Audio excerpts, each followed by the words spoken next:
Good morning बच्चों। Physics में हम चैप्टर नंबर फर्स्ट पढ़ रहे थे और लास्ट लेक्चर में हमने सिग्निफिकेंट फिगर्स मतलब सार्थक अंकों के बारे में अध्ययन किया था। आज जो है हम राउंडिंग ऑफ डिस्कस करेंगे, किसी राशि को सार्थक अंकों में व्यक्त करना, राउंडिंग ऑफ। ठीक है, एक नंबर का क्वेश्चन बनता है इसमें से। तो देखो किस तरीके से राउंडिंग ऑफ होता है, इसके कुछ रूल्स हैं। तो रूल नंबर सबसे पहले हम स्टार्ट कर रहे हैं, कौन सा? फर्स्ट। देखो कि यदि छोड़ी गई संख्या 5 से क्या है भाई, कम है, तो पूर्व संख्या अपरिवर्तित रहेगी।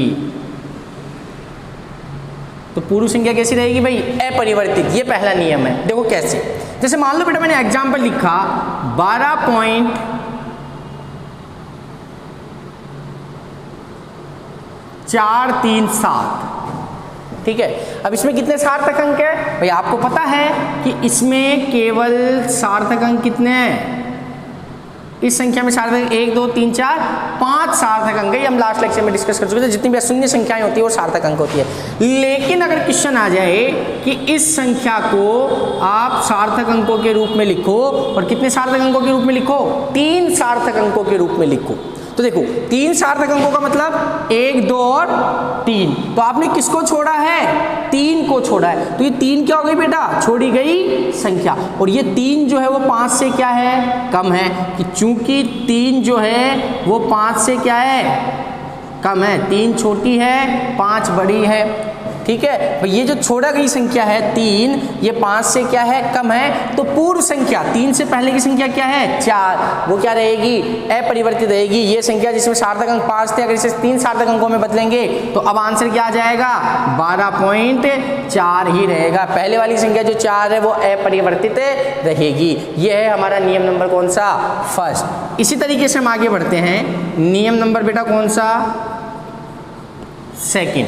देखो नियम नंबर सेकंड क्या कहता है कि यदि छोड़ी गई संख्या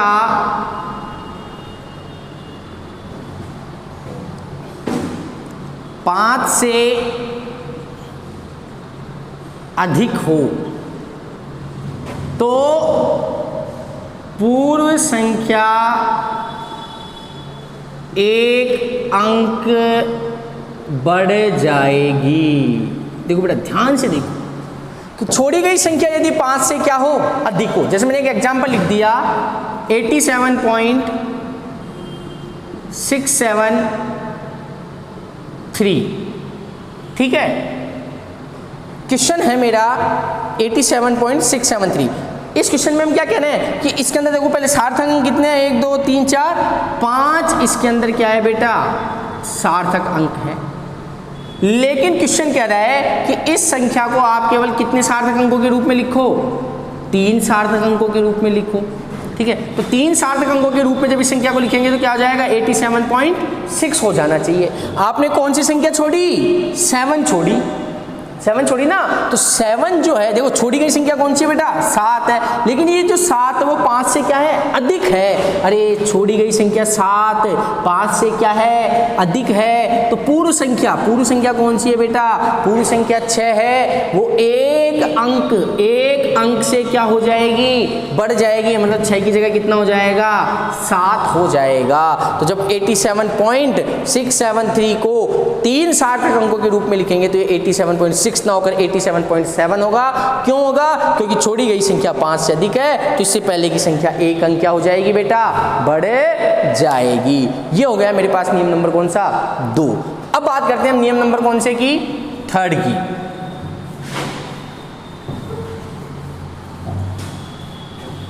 देखो बच्चों नियम नंबर थर्ड क्या कहता है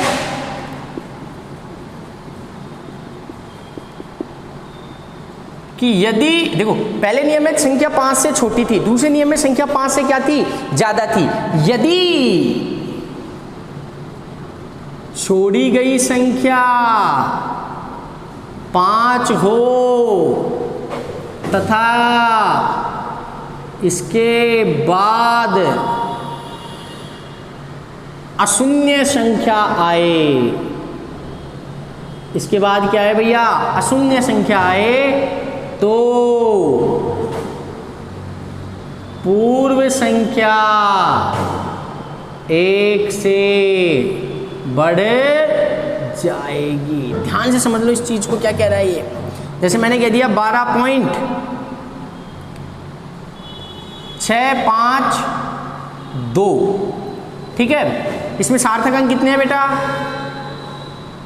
इस सवाल में आपके पास सार्थक अंक है कितने, 5, 1 2 3 4 5 सार्थक अंक है। लेकिन प्रश्न आ गया कि आपको इसको कितने सार्थक अंकों के रूप में लिखना है, केवल 3 सार्थक अंकों के रूप में लिखना है। कितने सार्थक अंकों के रूप में लिखना है बेटा, 3। तो देखो 3 के लिए क्या लिखूंगा मैं, 12.6, 1 2 3 संख्या हो गई।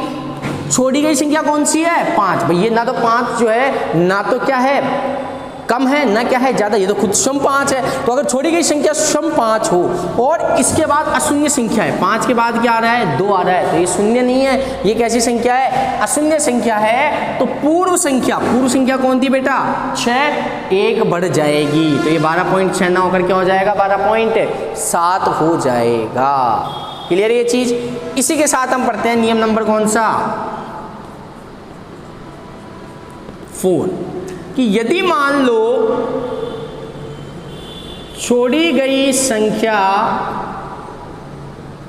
5 है, अभी भी छोड़ी गई संख्या कितनी है, 5 है, लेकिन इसके बाद क्या है, शून्य संख्या हो।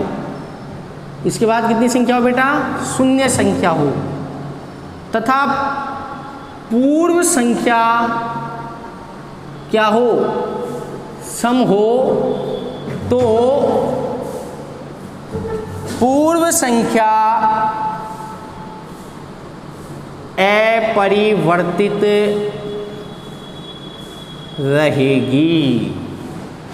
देखो क्या कह रहा है, 12.8502 ये एक संख्या है, और इस संख्या में कितने सार्थक अंक है, 1 2 3 4 5 और 6, क्योंकि इस जीरो को भी काउंट करेंगे, 2 शून्य संख्याओं के बीच में आया गया, शून्य भी सार्थक अंक है। तो 1 2 3 4 5 6, यहाँ पर कितने सार्थक अंक है बेटा, 6 सार्थक अंक है कि नहीं है। अब प्रश्न आ जाए कि आपको इसको कितने सार्थक अंकों के रूप में लिखना है, 3 सार्थक अंकों के रूप में लिखना है। कितने के रूप में लिखना है भाई, 3 सार्थक अंकों के रूप में लिखना है। तो क्या होगा, देखो 3 के लिए क्या लिखना पड़ेगा, 12.8। अब सुनो आगे चेक करते हैं, छोड़ी गई संख्या कौन है, 5, इसके बाद में शून्य संख्या आ रही है, अशून्य नहीं है, अशून्य होती तो 1 नंबर बढ़ जाता। कौन सी संख्या है, शून्य संख्या आ रही है बात समझ में, और शून्य संख्या आ रही है, और जो इससे पूर्व की संख्या है वो क्या है बेटा, सम है। 8 क्या है, सम है ना, जिसमें 2 का भाग जाता है पूरा पूरा, तो 8 क्या है, सम है। तो छोड़ी गई संख्या 5 है, उसके बाद में शून्य आ रहा है, और उससे पहले की संख्या सम है। तो ये संख्या कौन सी संख्या, पूर्व संख्या, 5 से पहले वाली संख्या क्या रहेगी, अपरिवर्तित रहेगी, यानी 8 का क्या रहेगा, 8 ही रहेगा। ये है हमारा नियम नंबर कौन सा बेटा, 4। और इसका अंतिम नियम और समझ लीजिए, राउंडिंग ऑफ का जो नियम नंबर 5 है वो आप देख लीजिए बेटा। नियम नंबर 5 क्या कहता है कि यदि छोड़ी गई संख्या क्या है भैया, 5 हो, इसके बाद क्या है, शून्य आए, तथा पूर्व संख्या अब क्या हो भाई, विषम हो, तो पूर्व संख्या 1 अंक बढ़ जाएगी।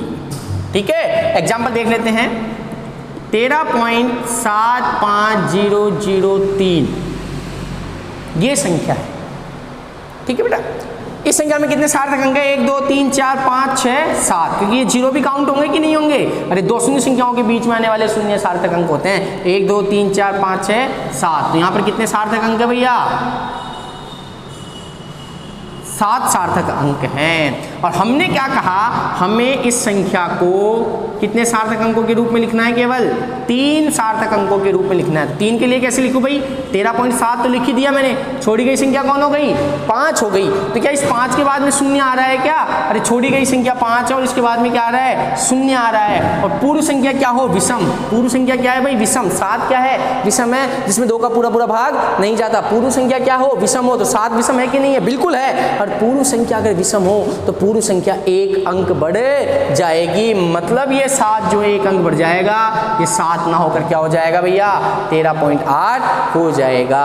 तो इस प्रकार से हमने राउंडिंग ऑफ कंप्लीट कर लिया और ये जो है मेरा चैप्टर नंबर 1 कंप्लीट हो चुका है। कल जो है हम चैप्टर नंबर 2 स्टार्ट करेंगे। Thank you so much.